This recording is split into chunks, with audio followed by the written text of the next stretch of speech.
relié en peau de veau, rongé par l'acide d'un alchimiste de cour négligent et denté, érudit du grec, du latin, disciple de Boès, crachant des citations, une haleine savante et chevrotant de Sénèque repentant et de Marc Aurèle Pal mêlé au présage des révélations calligraphiées, pages apocalyptiques couronnant des monologues d'un d'ici sévère ou d'un amen faux.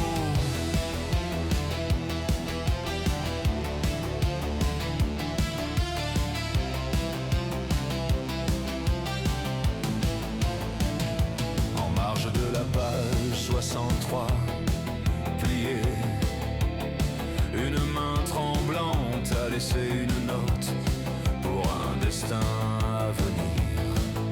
En langue valois inconnue, un avertissement solennel pour ceux qui risquent de brouiller la frontière entre l'ivresse de la réalité et l'absurdité du fantasme.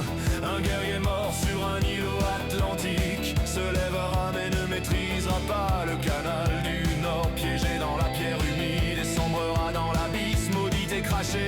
Louis, un Péronne endormi t'attend, suggéré par le cardinal Balure, le bourguignon habile tisse sa dentelle et tapisse ta geôle de velours épais. Quel est le prix? Louis, le trône ou la vie, pendant qu'à Liège rebelle on monte la garde et on aiguise couteau.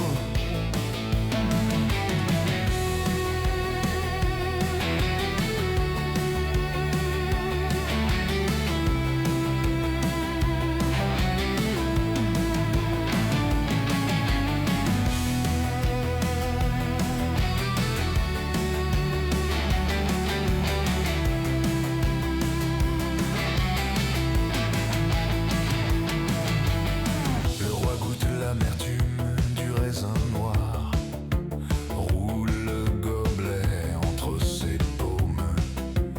Un souvenir salé de Méditerranée qui picote ses narines. Son doigt à l'angle rongé gratte la prophétie terrifiante. Ensuite le tracé, le texte pâlit, s'éclaircit, se remplit d'un rouge cerise accusateur. Il menace peste, guerre sans fin, le chaos futur. Nos jours modernes craquent sous le poids de la médiocrité, rendu fou par la trivialité, la vulgarité. Tu peux crier, personne n'entend, chacun fredonne son parent-pain-pain.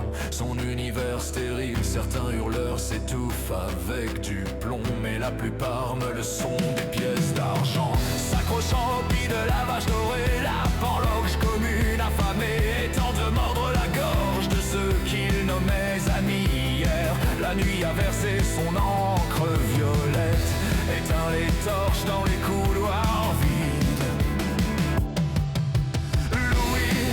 Un Péronne endormi t'attend, suggéré par le cardinal Balure, le bourguignon habile tisse sa dentelle et tapisse ta geôle de velours épais. Quel est le prix? Louis, le trône ou la vie, pendant qu'à Liège rebelle on monte la garde et on aiguise le couteau.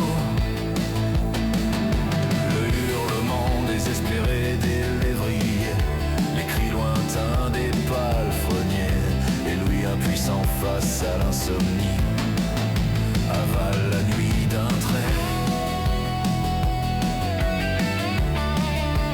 Comme une expiation,